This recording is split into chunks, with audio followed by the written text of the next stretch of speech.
Now this is a take that I think we should be talking about. Not because I agree with it necessarily, but because there are two types of people in this world. Those who live and breathe for chaos, and those who want the most peace imaginable. When it comes to the Vancouver Canucks, their third overall draft pick has been a huge topic of discussion. It was a topic of discussion back when it was the first overall pick, and then it became the third pick because they lost the lottery. And now everybody in Canucks Nation is debating 2 or 3 names.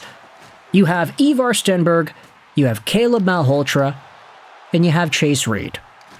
Gavin McKenna's name has kind of rumbled around that conversation, but realistically, he's probably going first overall. Let's be real here.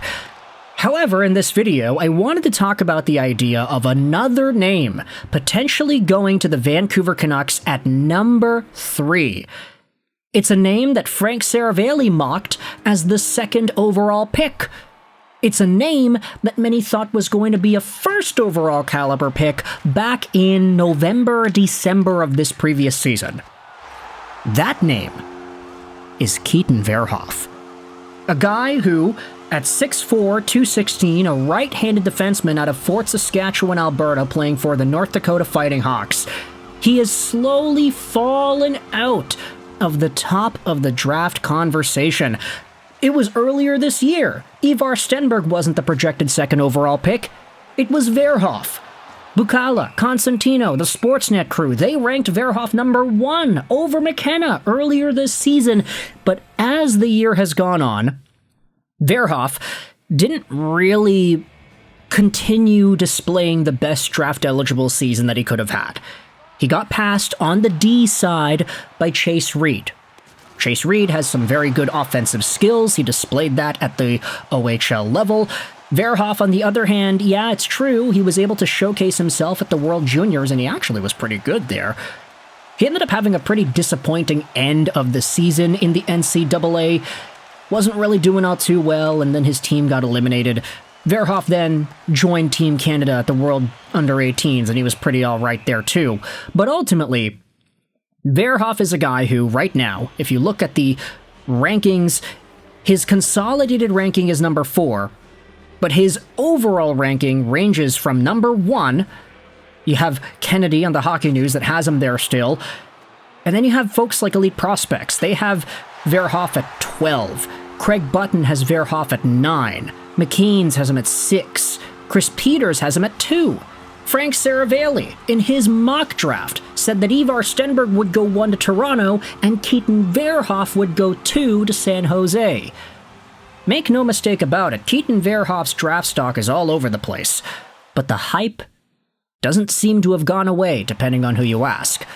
And with news that the Vancouver Canucks did indeed take Keaton Verhoeff out to dinner during the draft combine, and the fact that it's already been reported that there are 3 factions within the Canucks internally. One faction of the scouts likes Stenberg, one faction of the scouts likes Malhotra, and the other faction happens to like Verhoeff. It does seem like there is a genuine level of interest in Keaton Verhoeff for the Vancouver Canucks.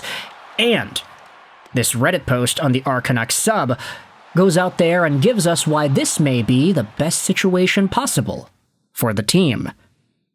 Francesco Aquilini's burner asked, is Keaton Verhoeff the best option for Vancouver at 3? And I know what you might be thinking. Right off the bat, the immediate answer may be no. Like, if Ivar Stenberg is there, take him. If Caleb Malhotra is there, the Canucks are going to go with him. They want a center, right? But here's the thing. This is the Reddit user's thought process. Number 1, if the Vancouver Canucks draft Keaton Verhoeff, it would be under the assumption that both McKenna and Stenberg are off the board. Number 2, it would avoid any unnecessary drama between the Caleb and Manny Malhotra father-son storyline. This user says it's probably not a real issue, but still. Number 3, the Canucks may likely take a Canadian guy over an American. Guess what? Keaton Verhoeff's from Canada. Chase Reed is from the US, and I'm not going to pretend like there haven't been any sort of discussion at all from Canucks fans debating whether or not Chase Reed, a potentially elite bona fide power play quarterback, American defenseman, I'm not saying he will, but I can understand if some Canucks fans are thinking about that and being like, hey, wait a minute, the last time we had one of those, he decided to leave. Quinn Hughes, man, he's traumatizing this fan base. I understand there are other American defensemen that don't leave their Canadian teams and that happen to be really good, right? Like you have the Lane Hudsons of it all. Yeah, that guy's staying in Montreal, right? But still, I can't ignore that that is an element some people have talked about. Number 4, Vancouver drafting Verhoeff would establish a strong top 4 D-core of Bouillon, Verhoeff, Villander, and DPD, who could be with the franchise for the next decade. Nice blend of size and skill.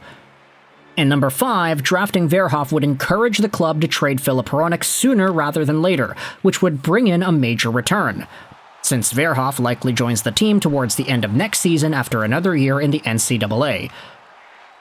This Reddit user says perhaps Verhoeff is the safe pick, but I think it would work out very well for the franchise. Even if he isn't an elite player long-term, he'll still be a stabilizing force in that top 4, which creates a solid foundation for the rebuild. Personally, I'd want the Canucks to take a home run swing and go with the player with the highest upside. However, I would understand why they would want to start off a rebuild with a safer pick, bringing in a solid player who will be with the franchise for a long tenure. And I'm not necessarily saying that Keaton Verhoeff doesn't or does have the highest ceiling, but there are questions with him that I do think pull him down a notch. Hockey IQ and mobility have been noted, especially in the comment section of this thread here.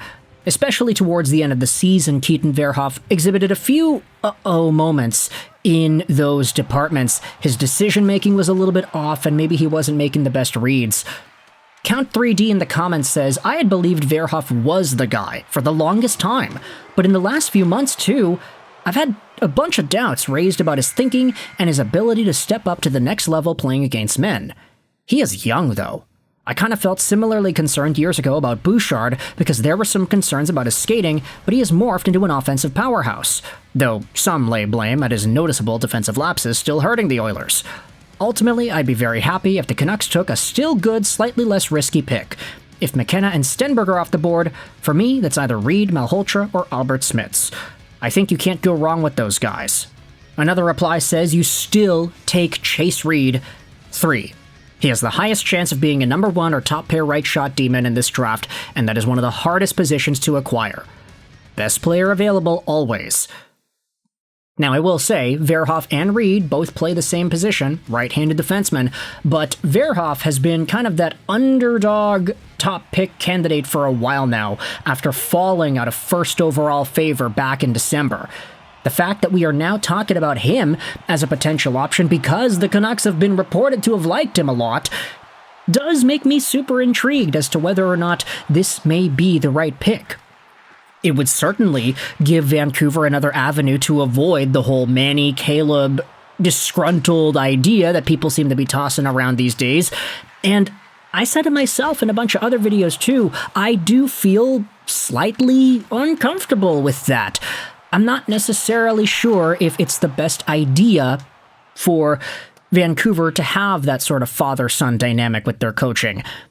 But hey, if it's not Malhotra, maybe it's Reed. If it's not Reed, maybe it's Stenberg. If it's not any of those guys, maybe it is Verhoeff. And if it's Viggo Bjork, then I'd actually be really happy with that too.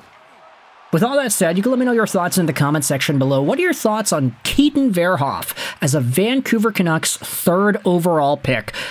The fact is, it's not terribly unrealistic for him to go super high in the draft. As we said, Frank Saravalli mock draft him at 2nd overall to San Jose over Reed.